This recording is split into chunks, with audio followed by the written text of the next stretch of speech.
Almost as satisfying as watching Mulan's lips be painted. Oh, thank you. Actually, it's very useful having my face literally right in front of me. Welcome everybody to Swell Book Club for October. Our spooky read was Coraline by Neil Gaiman. So I guess the first question is, what did everyone think? I really liked it. What did you like about it, Elly? Well, I got to be honest with you. I think, like probably everybody in this group, I watched the movie first. So I did have like a very visual interpretation of the book as I was reading it. But I really loved that everything was quite poetic and mystical. I really love Neil Gaiman's style of writing. So honestly, everything about that, especially in regards to like the descriptions of the other world and the mist around it, I loved that. Yeah, that was cool. I agree. I like the book. Whereas I'm going to point to Emily now, because I know that you disagree. I have the problem that I don't know what it is about Neil Gaiman's books, but I just can't ever get into them. And this one was no different, but it was short, so I finished it. I don't know. I can't even say whether, like, is it because, like, all the elements I see all sound really good, but then, I don't know, just I get to the end and I'm like, oh, yeah, that was fine. Oh, yeah. Yeah. I do kind of agree that Gaiman's endings can be a lot weaker than the rest of his story. Like, he comes up with really, really, really powerful images and plot lines and things like that. But in his books that I've read, I do feel like the ending is kind of weak. Yeah. Yeah, I'd say the same with Coraline. Yeah, the end was kind of just like, blah, blah, blah. And it happened. It happened. And then she was at home and it was fine. Yeah, it was a bit like that. Bethany, what how about did you feel? Ash? Because you've been wanting to read this one for a while because you're a fan of the movie. What was your kind of opinion post reading? I like the movie better than the book, but that's partly because of the music and the clay animation elements, because they're really cool. But I like the story. I love the elements in it. The writing wasn't amazing, but because it's a kid's story, I understood why it was simplistic. See, I do find that very interesting because Gaiman was constantly like, I'm not sure whether Bethany mentioned this one to me or whether I'd heard about it before, but he actually let his daughter read it before publishing because he didn't think that he thought it was too scary for kids. And she said, no, it's scary enough. That's okay, you're all good. And then after publication, she said, no, I was terrified. I was too scared about that was the publisher's daughter, yeah. That's it. Somebody was telling me. I love that. It was interesting reading it as an adult because I feel like there was definitely some bits where I was like, that's creepy. But I never felt viscerally like scared or, any kind of physical kind of manifestation of emotion beyond like, oh, that's a bit weird. I kind of wish there was a version where it was retold for adults, like using more colorful language and like darker description, because I think it would work really well. I think that was probably some of the trouble I had. A, that I am much older than the target audience, and B, because even though I hadn't read it before, I was so familiar with it and I sort of knew what was coming the whole time. Yeah. Whether that also prevented sort of any real like, I also found a lot of his descriptions were passive in this, and I don't know why. Like, there was a lot of just, this happened, and then this happened, and then this happened. And I'm like, you have space to expand upon your sentences. I agree. So this was one of the questions I wanted to ask was, has anyone else read more of Gaiman's writing? Like, Emily, you've mentioned you've read a couple. Yeah, a couple. I read Stardust. That is the only other one. I've read, Stardust was the one that I read recently, but I read a lot of Gaiman when I was younger. I read Neverwhere. I read a couple of his short stories. Gaiman's one of my favorite writers because I just love the very storytellery way. Because, like, I'm a big fan of Gaiman. I actually really enjoy his writing. And whilst I thought that this book was fine, like I wasn't like, yeah, it's amazing, I didn't dislike it, it was just like in the middle for me. But I feel like I totally agree with the writing. Like, he can do so much more with his words than what he did with this. And I wonder if the age, like the age kind of limited what he could do with the overall themes of the story. Yeah. I just, because I've also read Sandman, which he wrote, and that one is definitely adult content, and it's like gothic kind of horror elements, and although it's a graphic novel, the writing style is so different because he's allowed to just do whatever he wants and isn't limited, and I think the limitation really affected it. See, part of me thinks it kind of worked though, because it's a younger, well, with the majority of his books, his protagonists are all adults. I say the majority. So usually it makes more sense to have that inner monologue there. Whereas with Coraline, I do feel like that it felt like I was reading a book about a 12-year-old girl. It did feel like that. Now I will say this. I did actually end up having it read to me by Dawn French. Actually giving this context. It's so good. She is so, I love Dawn French. Okay. She was really good. I loved her so much. Yeah. But I do need to point out that I actually read, when I was younger, I had a lot of audiobooks read to me by people like Dawn French, like Kate Winslet also read The Enchanted Wood. And so I feel like because I had that element there, like that attachment to my childhood, it felt like I was reading a book like 10 years ago. That was my personal attachment to it, and maybe that kind of skewed my opinion of the book, but I really like it. I'm going to sit here and say I actually really like the writing style. It works. Okay. That's interesting. Yeah. I think it works for the age group and it's fine, but it's not like standout writing. I love the story because I've always liked the story, but it's not like amazing standout writing for me. One of the things that I really liked in the book, and it was in the copy that Elly and I have, there's a bit where there's like an interview with Gaiman at the start where he talks about the reasons behind why he wrote this. And one of the reasons was he wanted to show that a 12-year-old girl can still be brave. And that was one of the scenes that really stood out to me. I think it was chapter 5. I could be wrong. Where Coraline... Huh? Do you want to have the book? I can move it over to you. No. Okay. I lost my train of thought. Chapter 5. That was one of his intentions, was to tell the story of bravery and to show people that they can be brave. And the illustration of that in chapter 5, where he was talking about the Coraline and her dad and how he stayed back and like sacrificed himself to the bees or the wasps or whatever they were. That wasn't bravery because it was just what a father would do. But when he left his glasses behind and he had to make the choice to go back to the bees, that was brave. Yeah, I love that part. I really liked that too. Yeah, it was a really cool illustration. So I wanted to hear what you guys thought of, the narrative telling the story of, bravery for young people. I love that chapter. I really enjoyed that part, and that's one of the things I love about Coraline is like the bravery elements and her character arc through that.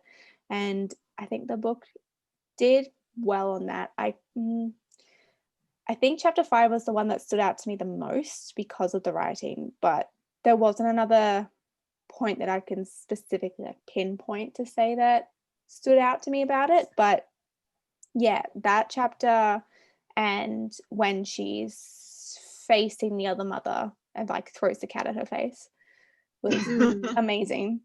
I really liked just after that, once she's thrown the cat at the other mother and they're back in the corridor and she's forcing the door closed and it's her doing it, but the others, they can't interact, but they can sort of help.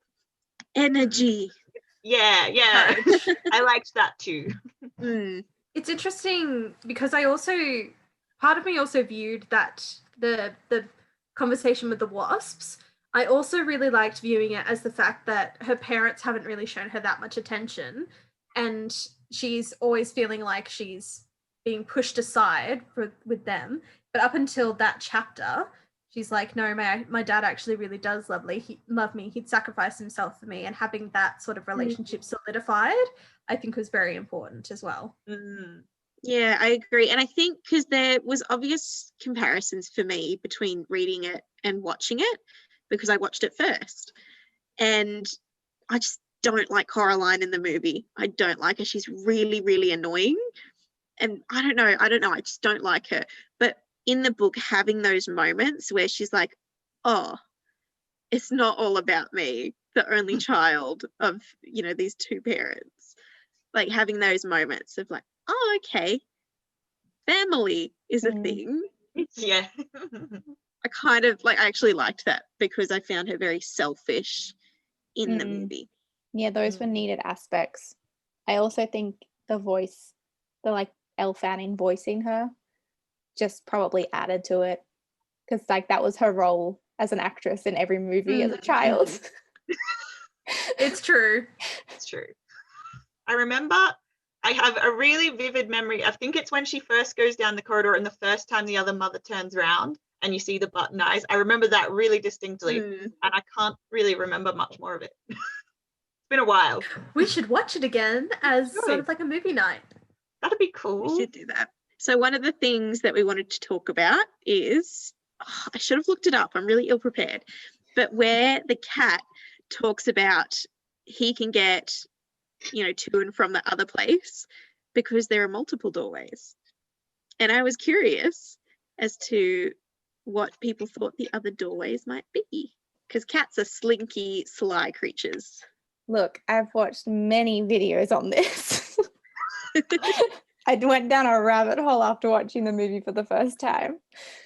It's never confirmed which part of which world he originally came from, because he can easily get from both, but it's like no one else can unless they go through the door. And it's like, what does he have that makes him special, or what does he know that can go through other things? Because he seems to do it through anything, like the mailbox lamppost or the tree trunk or anything. Is there like a void? You know how cats like going into things that are like way too small for them? Is there like an actual like what is it called? Like a physical thing that happens to their body in this like this place that's too small for them, and the atoms like change, and then they can go to like different universes? If I fit, I melt through reality. Yeah, exactly right. All I'm thinking about is like in Stranger Things when they explain like the flea on the tightrope and the human on the tightrope. And I know Elly won't understand this. I don't either. It's okay, that makes me feel slightly better, I gotta be honest. Basically, like the tightrope is like our world, and we can go forwards and backwards in it. And there's a flea on the tightrope as well, but it can go like forwards and backwards, but also under the tightrope. And that's all I'm thinking about. Like the cat is like that, and the tightrope is reality. The cat is the flea. Yeah. What about the flea that's on the cat? Whoa. Mind blown. That's the real question. There's also like at the end of the movie, for those who remember, the cat at the very end comes out of like the mailbox, like a different hole, after everything's meant to be resolved. And so it's like, is it resolved or is it still there? And that's never been answered. So. Well, it was kind of slightly answered in the book, because it was like the world was there before the other mother was. So maybe he'll just have to write a sequel. Whoops. It would be interesting. I would actually like to read a sequel about like what that world is and how it can be developed and how the other mother found it and things like that. That'd be interesting. Yeah, I'm a bit curious because what was that other world before the other mother got there? Was it grey nothing or just grey mist? And how can she manipulate it? How come she is the one who can manipulate it? Yeah. So those buttons. I mean, it kind of discussed it in the movie how she could see Coraline through the doll, right? But that's not in the book. So how could the other mother see Coraline through? I'm just finding plot holes, don't mind me. Point being, there's a lot of unanswered questions that could be discussed and invented. Gaiman, get on it. Was it actually, because I was listening to the audiobook, so I couldn't go back and check or flick through or anything. The other three, like the earlier ones where she was, who she had to find the souls, was the idea that they, like, was the house always there and the door was always there, or can she like pick up the world and plonk it? I think it was this sort of, because to me I kind of read it as like this reality between realities. So you are able to access it from wherever, and it's able to shift and change, because you did have that moment at the end where the house started kind of collapsing, undeveloping. Yeah. That's what I think. Yeah. I'm a bit, just remind me, like, other mother, what's her intention with the children? She like steals is her their desire to like souls. just have a thing that's mine? Kind She of. forgets about them after she's stolen the souls. Kind of just the souls. So it's like, I don't know if she feeds on the souls or it's just fun. I mean, she does like games, so it makes sense. Yeah, just because likes that winning. whole, like, when we kind of met her and she's like, come and stay here and I will feed you and clothe you and make your life interesting. I'm like, what is your motivation? Like, what do you actually want? Yeah, it's like she forgets about them. Like, she has attention span is really small. Yeah. It's like, oh, another shiny. Exactly. I'm trying to actually see if I can Google it and find out, so don't mind me. One of the things I did like about the movie, though, is that it added the element of the grandma who owns the house, and it's like speculated that one of the lost souls is like her sister, which like adds the history to the house. I like that. And I'd like, thinking back to the casting of the film, the sisters, I thought the casting was brilliant, because it was, who was it? It was Dawn French and Joanna Lumley. Is that right? Yeah. I love them. I thought it was Jennifer Saunders, because then it's Dawn French and Jennifer Saunders. Jennifer Saunders and Dawn French. Nice. And it was just like hearing them bicker as like old fat ladies. I do need to watch it again. But then like seeing them as like slender, young, sexy things was hilarious. Absolutely fabulous. Yeah, I see what you did there.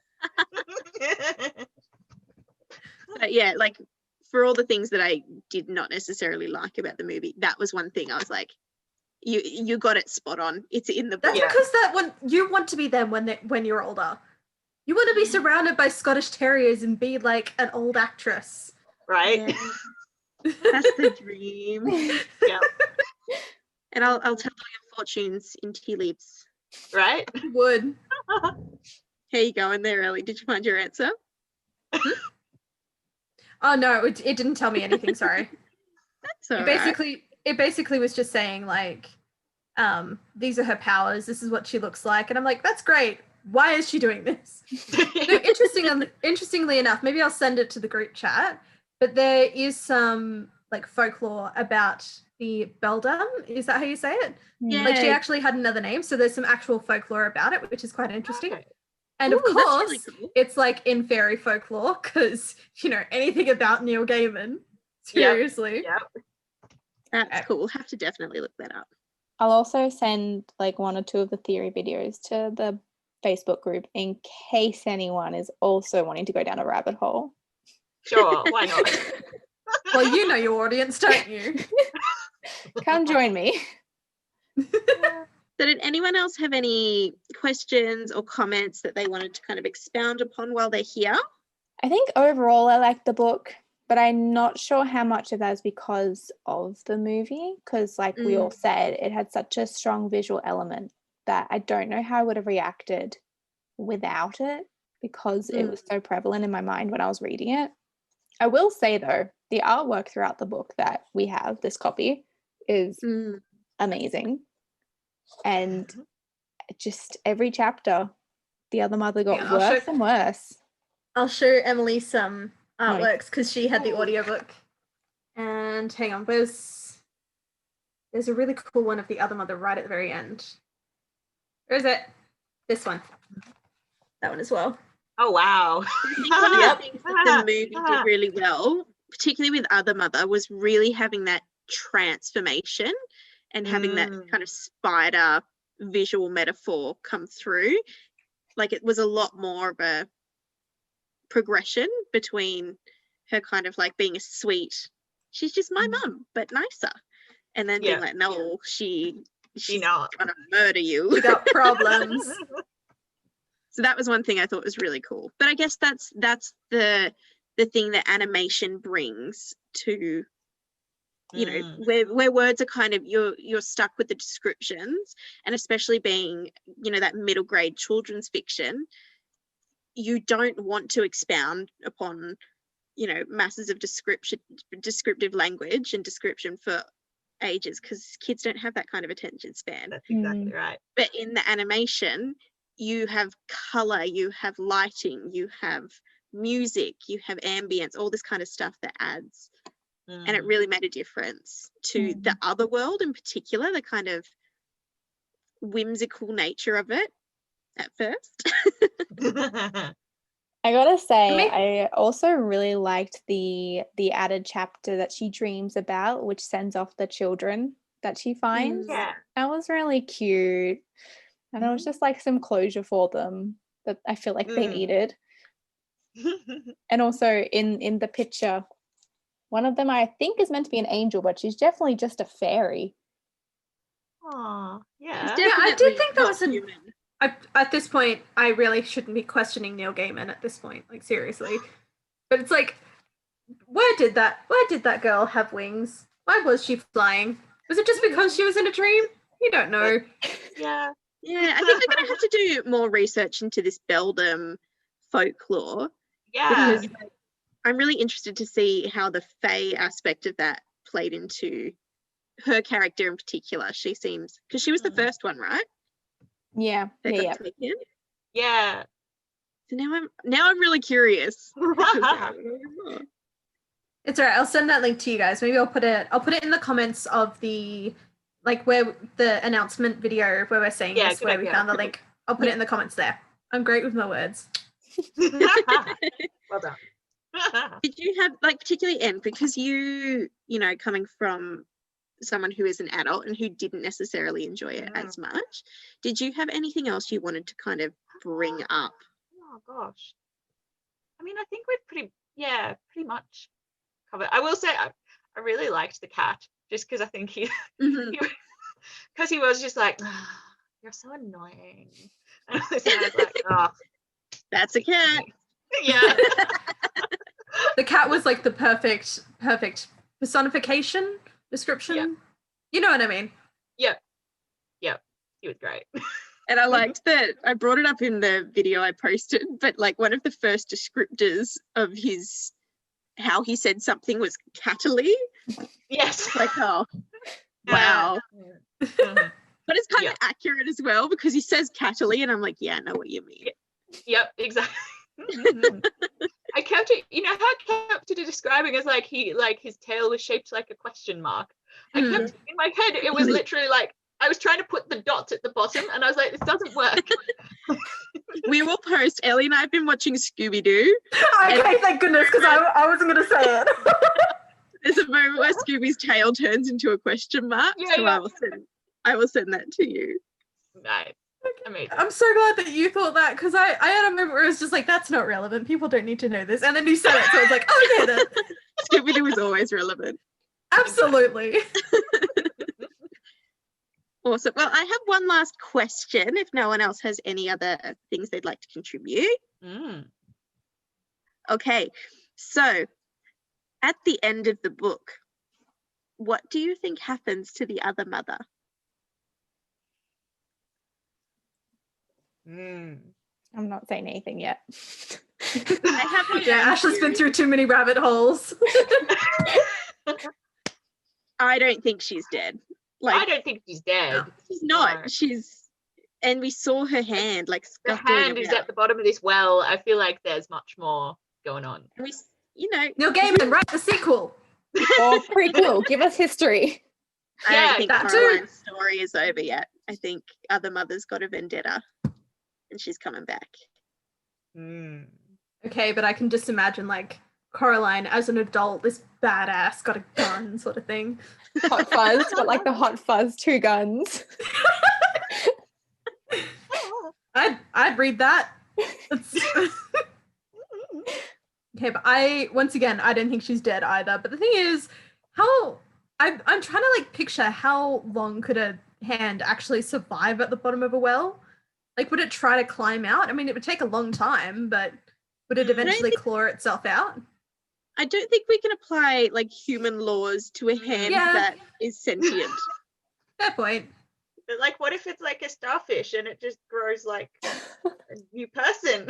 There we And go. you are the mother out of the hand, and then she's like growing back a hand back at home. It's like Now there's Deadpool, two but the other other mothers. way around. Yeah. It's weird, infantilized other mother with button eyes. Ugh. Would she grow back with the button eyes? Or would she have to put the button eyes back on? That's the real question. No. That is a good question. Ooh. Was she Send it born to with Neil button Gaiman. eyes or- Yeah, now I'm really. That's thrown me for a. I don't know what the thing is. Throw me for a loop. Or There you I go. just had a. Is it because like, you know, with all that eyes are the window to the soul and stuff, but she's always taking on someone else's.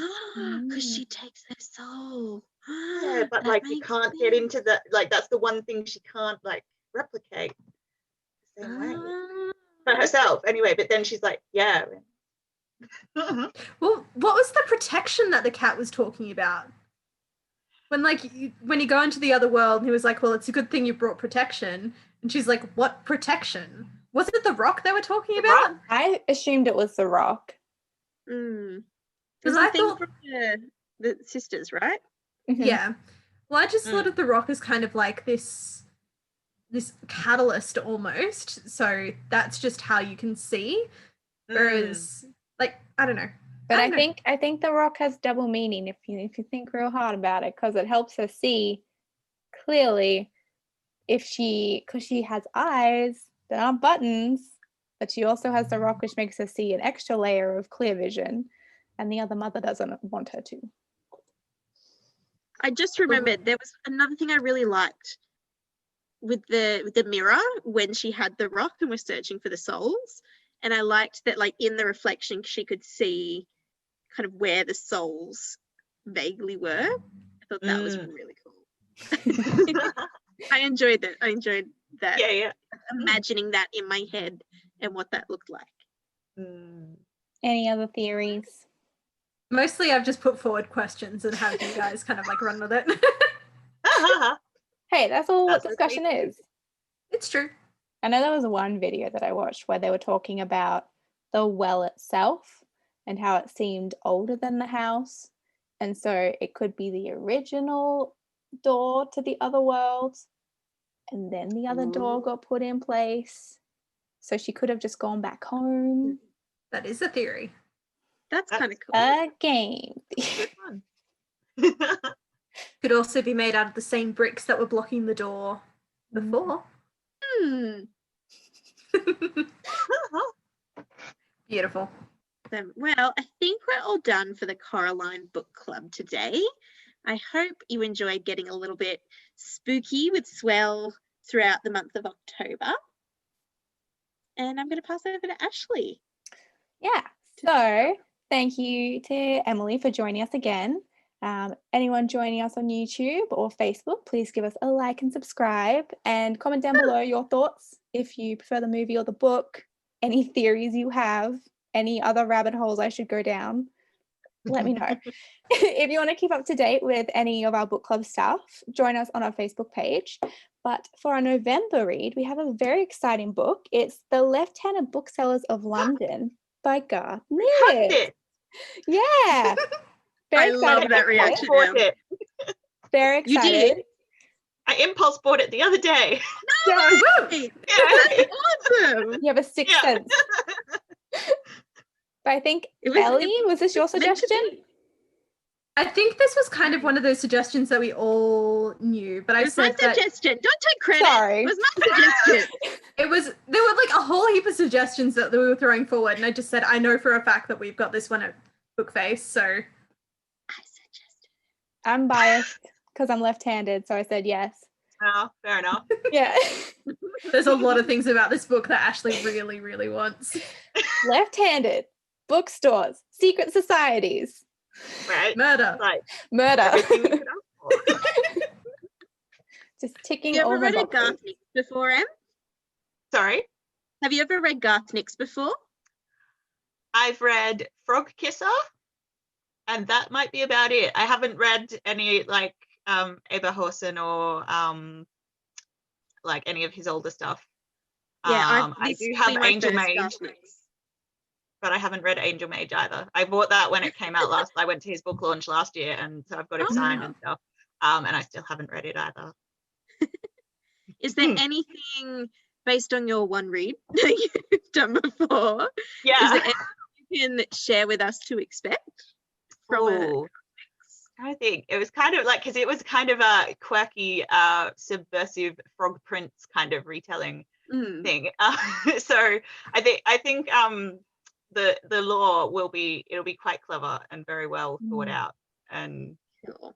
yeah, I think they'll be like, it'll be one of those. I expect we'll get quite attached to the characters. Excellent. Yes. Well, we like that in this Awesome. house. Yeah. Wow. Thank you guys for joining us. Follow us on all the things. What have we got? We've got Facebook, we've got Instagram and YouTube. We're also all on Twitter currently doing $1,000 readathon if anyone wants to tag along. But yeah, thank you for joining, Emily. And we'll You're see very you in the next one. Bye. I sent a video essay. Look, don't tempt me. So, Oh, I'm tempting. oh.